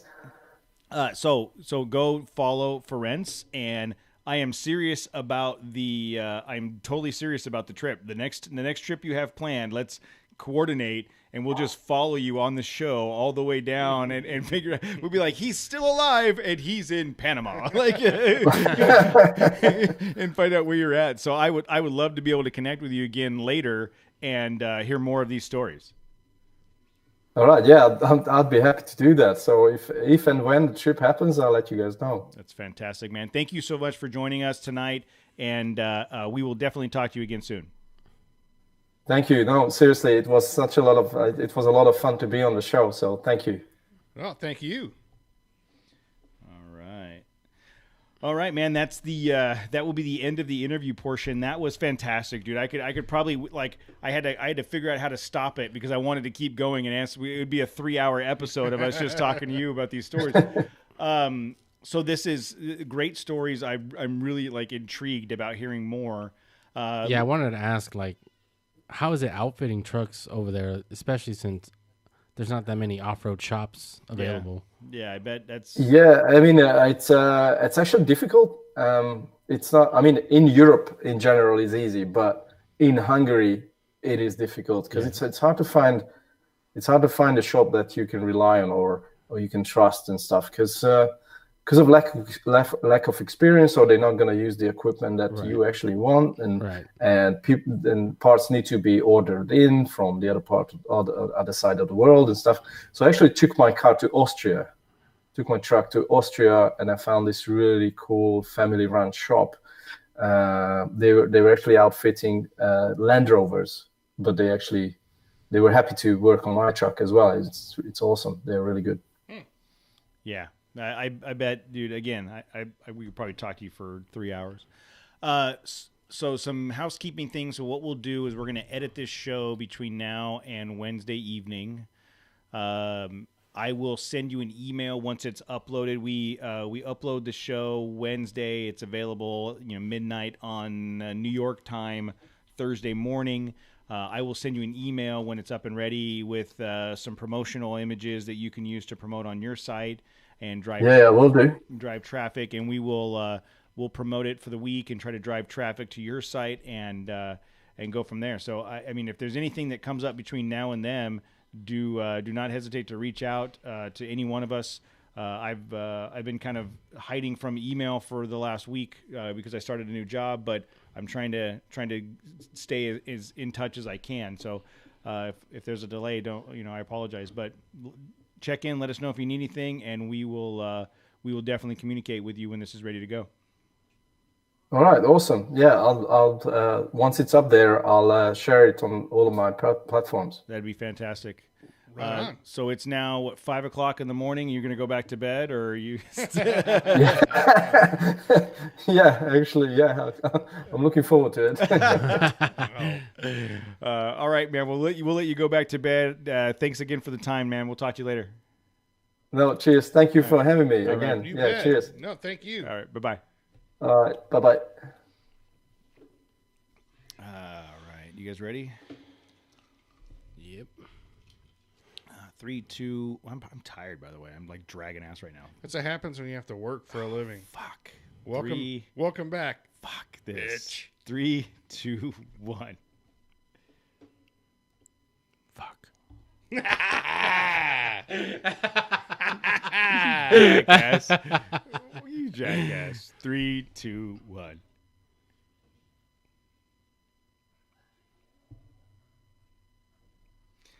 All right, that was a very, very cool conversation. I'm super impressed with that. Like, we are trying to figure out how to travel 4 hours east. literally, we got thrown a loop yesterday about the Parker trip, and Matt and Jose got to the house. We threw up the map, and we're looking at some stuff to try to make some changes. Like panicking. He's driving across the world. Like, you know what though? it's really what's super interesting, or two of the more interesting interviews we've had. Ferentz right there was awesome. What a bunch of stories even the most mundane thing that he's done is he's probably well traveled. Yeah, it's like super amazing. Yeah, well traveled. And then there was also I feel bad that I'm forgetting his name, but there was that other guy that traveled to South America a lot. And he ended up being a really great interview as well. I think he was we met him down at the Oh yeah. We met him at the Mountain Hatch thing. exactly. Yeah. He's like, oh, Life man, of an Adventurer. Yes. Oh, that's wow. right, Look yeah. at you. Good pull. Oh yeah. You must be. Are you taking your ginkgo biloba I every day? need something, dude. My brain is mush right now. Welcome back to the workforce, bro. No, dude. Yeah. No, this work stuff. I don't know, man. But point being is, the common thread is, you just got to get out and travel. There's never like a right way, or you just have to commit and do it. And then everything, seems to turn out okay. And you have these amazing stories and life experiences, Yeah, I agree. But sorry, Rude. I'm sorry, I yawned. So again, us trying to figure out how to travel 4 hours east. So I get a call yesterday from Joe K, and he's like, "Hey, I just came across this Facebook site. There's a giant poker run put on by some Arizona off-road group. Best in the Desert. It's It's a big racing Yeah, organization. and it's their main staging area is like 2 miles from where we were going to camp. Yeah, and then Tim sends me a text message like at 6:00 in the morning, and he's like, "Hey, you guys know you guys need permits for that area?" Clearly, we did not know that we needed permits for that area. So Jose starts looking into permits, and it's like $3,000 in 6 months to get. So when Matt and Jose got another well planned out trail chaser event. But I was in email contact. I'm like, "Well, the trip is in 3 days. Can we just rush that if we needed to?" So we figured it out. We for those of you that are going on the trip, there's going to be now that I think about it, they're going to be listening to this like on the way out to Parker, but there's going to be a new update with new general locations of where our campsite's going to be, and so we're pretty sure that we know where our campsite's going to be, and then we're going to reroute the trails a little bit. We're going to scrap Earp Falls like we had talked about, because I just don't think that has nothing to do with what we're camping. Where we're No. camping. No.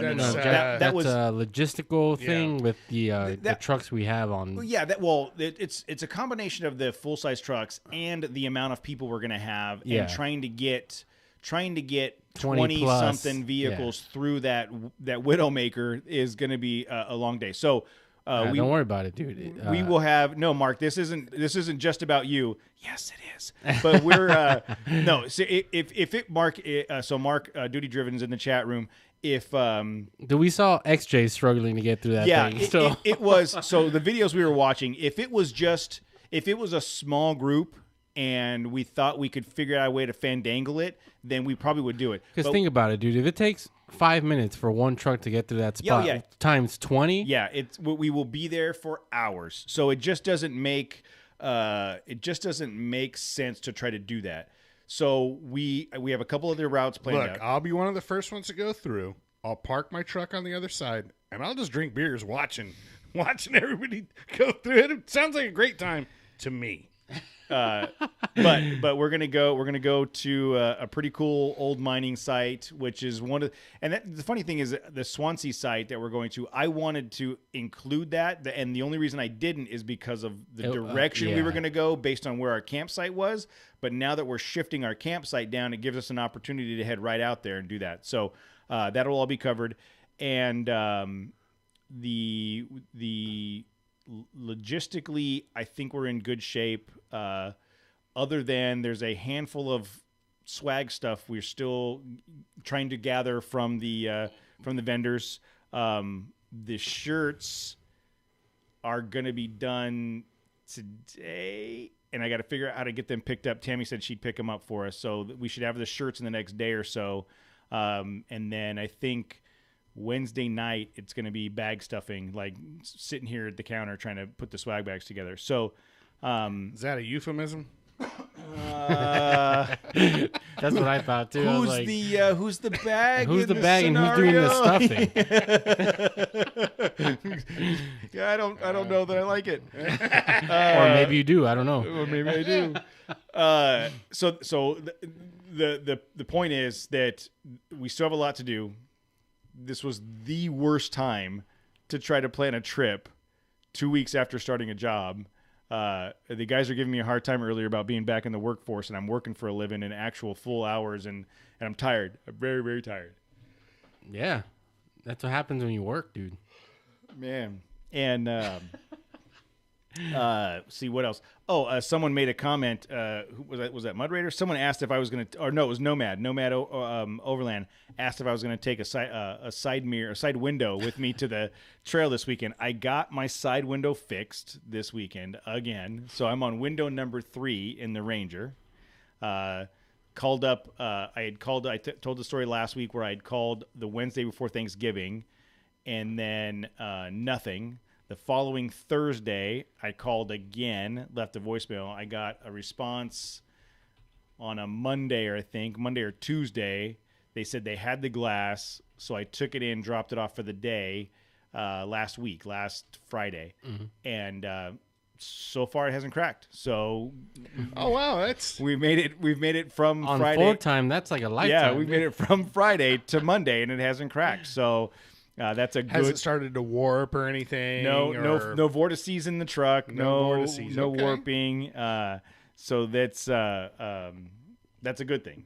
The crack that goes from the passenger side A-pillar all the way to where my face is. That's on the windshield. Totally different crack. That's going to be there for the trip. That's nothing I can do about that. And I was just Jose and I were talking. Remember, I smashed the skid plate on my transfer case, and that was causing that vibration. That bash plate? The bash plate. I bashed the plate on my transfer case, and I didn't get a chance to order a new. I tried to order a new one at one point. I couldn't find it. Did you just hammer this one out? out? I was going to hammer that one out, and I was like, you know what? I'm just going to take it with me, and then when we leave the campsite, I'll put it on.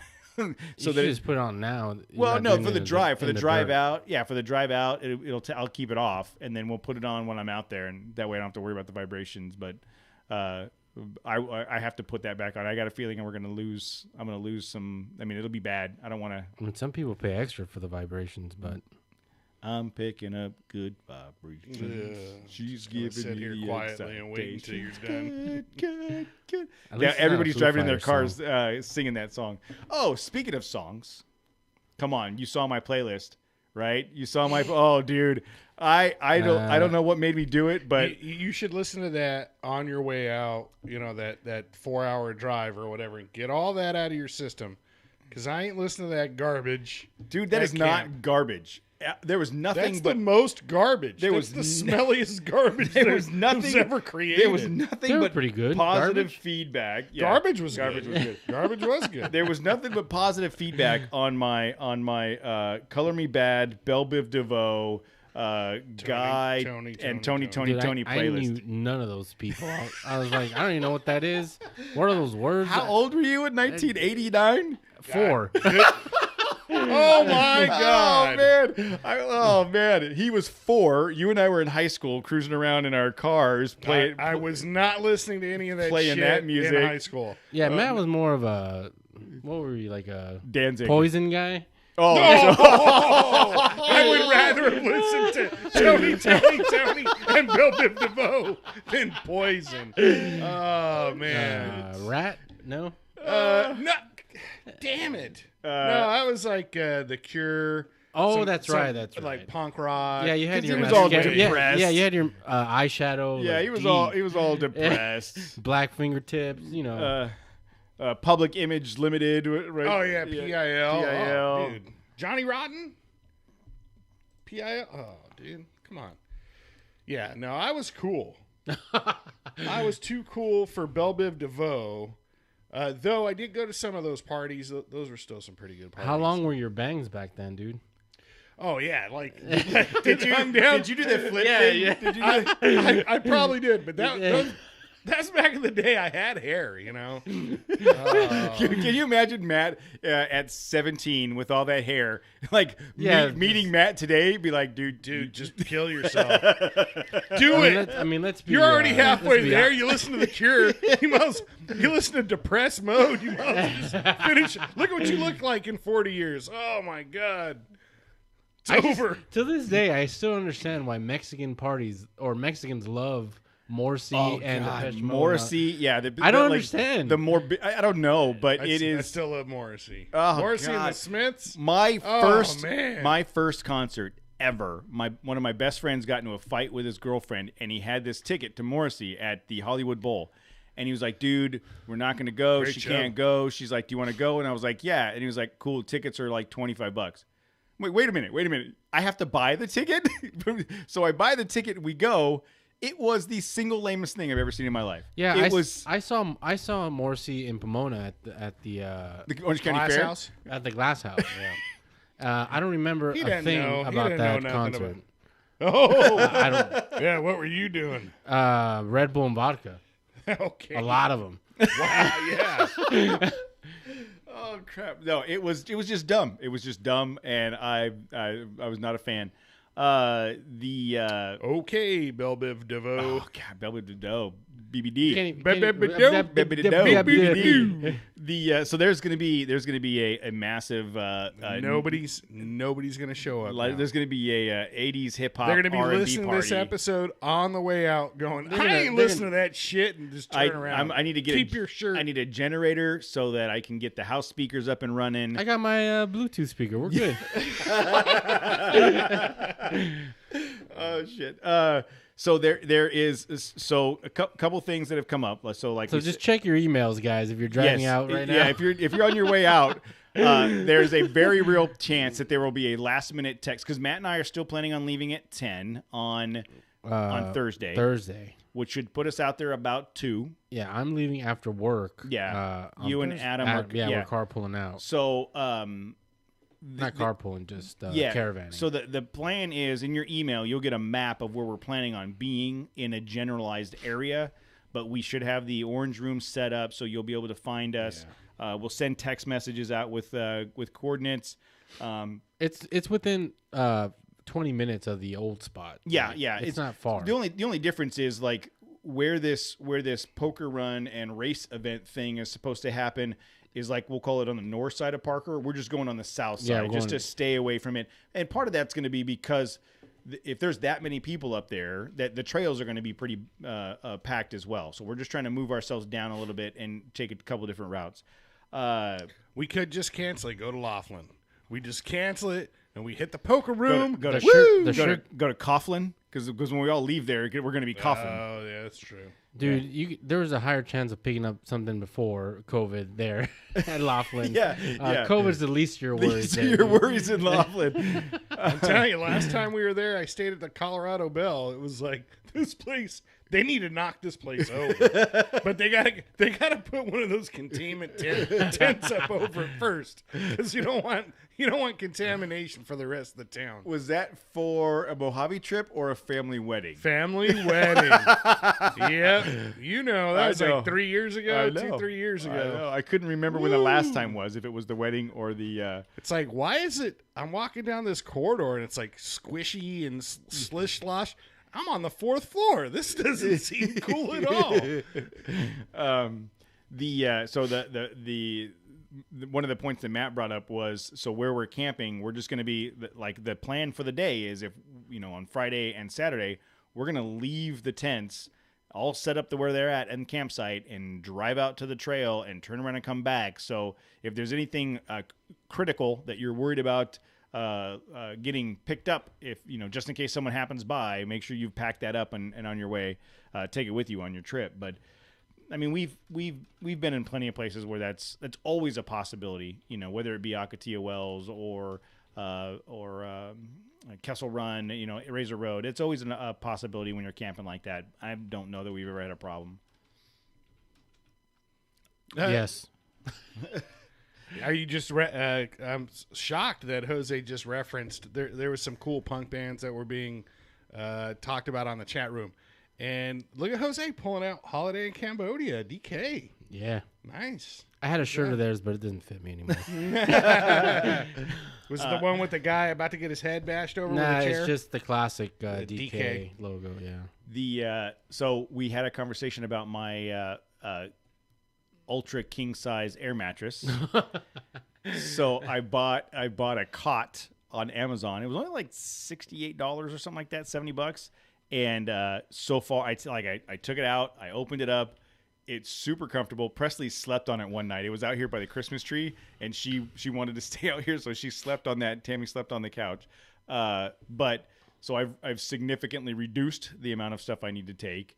So now I just got the tent and the cot, and but it's gonna be cold. It's gonna be 40s.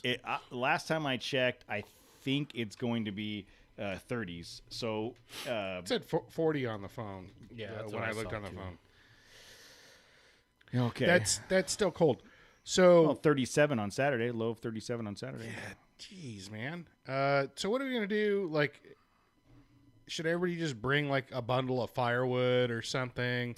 That we're gonna have so many vehicles. I don't know if logistically having one big fire pit is realistic. Yeah, we'll probably have a couple fire. But think about it. They're also where we're at camping now. We're 20 minutes away from town proper. So that's true. So it's not like we can't go in and get more firewood. There's if we like a need to. Walmart, right? Yeah, Walmart. yeah. I don't like you and you made the point. I'm not There's always just throwing matches at that Ford. Yeah, Just true. see what happens. But I probably won't do my grocery shopping here. I'll probably do it out there rather than worrying about taking it all out there. And I'll just I'll probably do the same because I'm taking all my stuff to work and driving Yeah. from work. So Thursday night, I'll probably just eat something on the road and then wake up really early Friday morning, cruise into town. Yeah. That's what I was telling Tammy. I'm like, I'm not really even worried about grocery shopping. I can just drive into town and get fast food every day, you know. So that's going to be a new for us. I'm looking forward to that. So let's see, we got. I just checked my email. There was a bunch of responses from people. So I don't know. Okay. We'll have to look and see what's missing. But we've already got stuff from Ironman Off-Road. We've got stuff from Shower Pouch that showed up.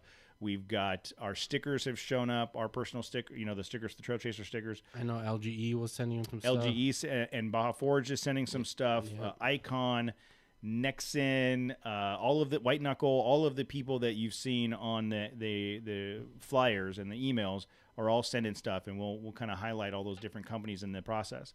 I don't know. I was talking to Letty about this. I'm like, man, what people paid for, they're getting actually a really good deal out of those bags, dude. So, yeah. I was just like, that's actually they're stealing that stuff. Yeah, it's going to be a good deal. So, as long as everything comes through, like part of the reason, like the logistically, we're trying to. So here's some background, folks. Prior to 2 weeks ago, I had a lot of flexibility in my day-to-day life. So not being at work and going places to pick things up was something I could do. I don't have that flexibility now. All three of us are kind of tied up at work. So we're trying to figure out between the three of us how we can coordinate picking up and doing these things. And Tammy's going to help out this week. So once we get all that stuff and we get the bags all put together, we'll have a good idea. Are you saying we need an intern? Man, I need an intern because I just realized something else I haven't done yet that I need to do before Wednesday. It's not going to happen. I don't know what's going to happen. Is Tammy okay with that? No, it's for the trip. It's for the trip and raffle. So we'll figure that out. That's to be honest, everything has been focused on getting ready for this trip over the last week and making some changes and all that stuff. And I know. I did see that's one thing. So we done talking about the trip. We all think we got a plan here. Yeah. All right. Good. So the only other thing I saw this weekend was an article from Motor Biscuit that talks about how the Ford Ranger really is better quality pickup than the rest. Did you guys see this? Did you see this? Do you know this? Yeah. Look, Is this a joke? Look, on paper, it's a good deal, dude. Like if you can find a 1 or 2 year old, mainly a 1 year old Ranger. Like what you can get a 1 year old Ranger for, That's already had all the glass replaced like a couple of times. on paper, right? But it's just they have their QA issues. The article it's from Motor Biscuit. Go read it, and it talks about how the number one truck was the F-150 and number two was the Ranger.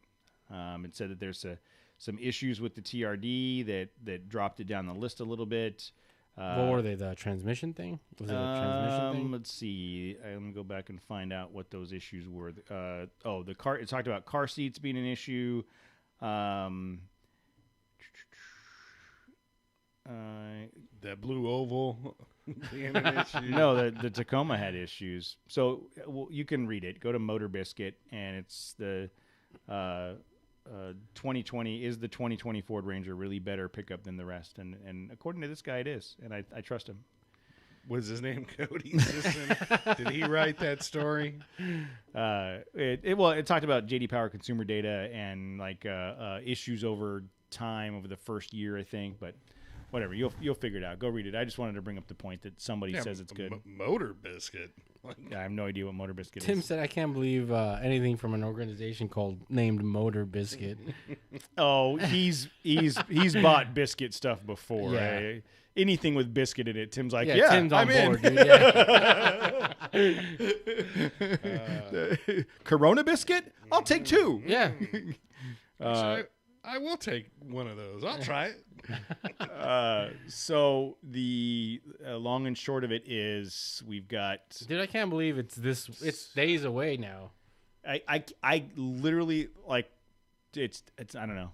I'm not going to be ready. It's not going to be. I'm going to throw some clothes in a bag Thursday morning. You saw this weekend I had this stuff out. I kind of went through everything to make sure I had stuff. I think I've got everything. I'm sleeping in the truck, so. Are you really? Yeah. No, I'm going to do I bought that cot. I'm going to do the tent and the cot and sleeping bag. I think I'm going to be comfortable. I think this is the first time I'm going to be comfortable in a while. I mean, I have a tent, but it's not a like all season. I think it's a summer tent because it's open at the top. It just all tents are. Some are winter rated, right? Like I'm sure you can, but I've never had one. But it's the sleeping bag that makes the difference. I think I'm gonna sleep in the tent with the inflatable mattress. Hopefully, it doesn't deflate. Yeah, that's the that was the thing with most of the other air mattresses. But that cot, I'm like gonna test this out and see how it goes. There's a Walmart down the street, so True point. I went to Bass Pro Shop this weekend. There's a line around the corner just to get in. What? Yeah. So I didn't even go. Once you're in Arizona, dude, they don't even care. Yeah. You can get a coronavirus shot on the street. They'll just give it to you. I think they have someone at the door coughing into your face. Wait, is that to fight coronavirus? No, just they'll give it to you so you can get over it. Just be done with it. Okay. Yeah. It's a herd mentality. Casey asked Tim if the JK was ready to go, and he says, "Ready to go. I'll explain what was up when I get out there." And Casey says, "I don't know why what I'm more excited about, the trails or meeting Tim." Like, I feel like somehow we're gonna meet Tim and like the he's gonna be super disappointed in all of us. He's gonna be like, "These guys suck, honey. I'm not listening to that show anymore." So that's it, guys. After next week. So the plan is right now the plan is to record while we're on site. Kevin Ultra 4 Jones is going to be out there on the Parker trip with us. We were going to interview him at some point anyways. Right. So we're going to try to do an actual interview with him out there, do like campfire stuff, take some talks, then use those. Do some campfire stuff. Yes, we're going to do some campfire stuff. You guys You'll can do that. You guys can do that after I go to sleep. and then, you're not supposed to let them know we're doing the campfire stuff until they get out there. Cody, what does campfire stuff entail? I've never done it. I don't know. He's usually in bed. Yeah, I'm asleep when you guys are doing campfire stuff. And then we're going to use the content from that to cover the next 2 weeks. So there probably won't be an actual live show on Mondays, because if we can, we'll use the content from the winter expedition to put out an episode on what would essentially be the 17th, and then Christmas Eve the 24th. And then who knows? We might just say fuck it and we'll record. We'll probably have, we might do an actual recording to talk about the show. So we can do the content, but I'm just saying it's going to be like that's going to be the bulk of the content those 2 weeks, and then we come back with we've got an interview scheduled with someone from Peterson Auto Museum on the 28th. Wow, that sounds. It's super cool. I have never been. I've wanted to go. Me too. And right about the time I was like, let's make a plan. COVID, like I mean, it's been and here our entire. It's in LA, dude. Like I know. it's downtown. So the 28th we have that scheduled, and then I don't know what's going on from there. I'd have to go back and look, but so you will hear about the winter expedition again, like 2 more times. That's just what's happening. That's how it's happening. All right, guys, we're coming up on 2 hours. I'm getting tired. I'm exhausted. I got an early day in front of me tomorrow. Anything else? Anything else we should tell people before we go out there? See you in Parker. Maybe. It's gonna be cold. It's gonna be, I don't know, dude. There's a Walmart right down the street, like within like a 20-minute drive. I think everything's gonna be fine. Casey's excited. I wonder if Casey will actually make it. Well, he has a Frontier now. He has a Frontier yeah, now. True. Oh, Yeah. Tim, can I tell? Is Tim still in the story? Can I tell your story, Tim? Please tell me yes. Oh, about what was the issue? No. So the background. Casey had the Grand Cherokee, big tasty, right? He sold it, used part of that money to get the Frontier. He sold it to a buddy that knew it needed some work. It needed some engine work and some other stuff to get done, a radiator, and the guy was cool with it. The guy was like, yeah. Yeah, it blew up down the road, right? Yeah, and then the guy drove it away, and it literally broke down. So Tim texts me maybe a week ago. Remember, up until like 2 days ago, Tim was still going to try to buy a vehicle before this trip. Like, we still don't know what's happening. So he texted me like a week ago and says, how do you think Casey would feel if I showed up in Big Tasty? And the guy was selling it already on Facebook for like $8,000. Oh, yeah. Apparently he fixed everything, and Tim was considering buying So it he's still and driving it out. He's still losing his ass at 8,000. Yeah. So can you imagine? If Tim rolled up with Big Tasty on the campsite? Dude, Casey would be like having nightmares. He's Yeah. like, Tim would be like, Casey, there's making a noise. Come fix this. But that would have been hilarious if we could have pulled that off. So Casey said, yeah, he got the text from Tim as well. So we're going, man. We're going. I don't know what it's going to look like. I don't know. I feel 100% unprepared. well, like Matt said, dude, Walmart is 15 minutes There's Walmart away. and a terrible hearse right down the street and Yeah. get gas and food. I can live for 3 days from an Arco. Like I can at the very minimum for sure. 3 days. So that would be the worst case scenario. But it's gonna be freaking rad. It's gonna be a great time. It's gonna be dumb sauce around the campfire. I am apologizing in advance for whatever we're gonna put out next week.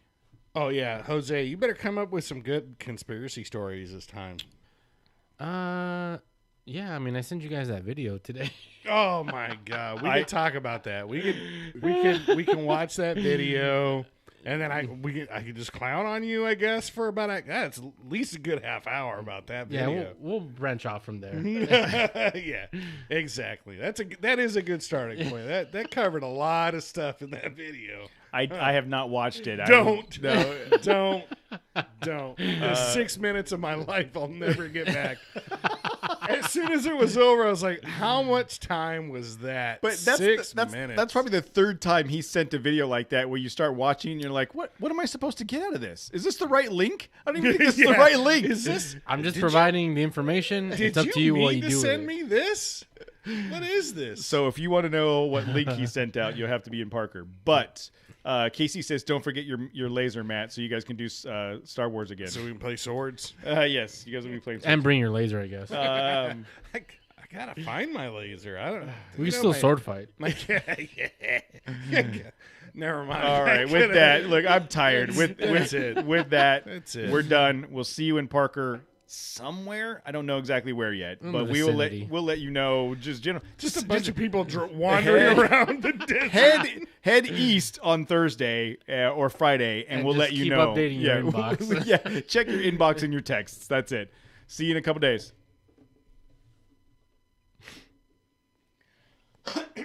All right, chat room. I don't know. Gregory Hallwood says, and poor choices. I don't know what the context is, but he's probably correct about most of the it was things. about drinking around the campfire. Probably most things, yeah. All right, everybody. Thanks for joining in the live stream, and we will see you soon. I am freaking looking forward to it and scared at the same time. All right, guys. End the stream now. Bye. All right.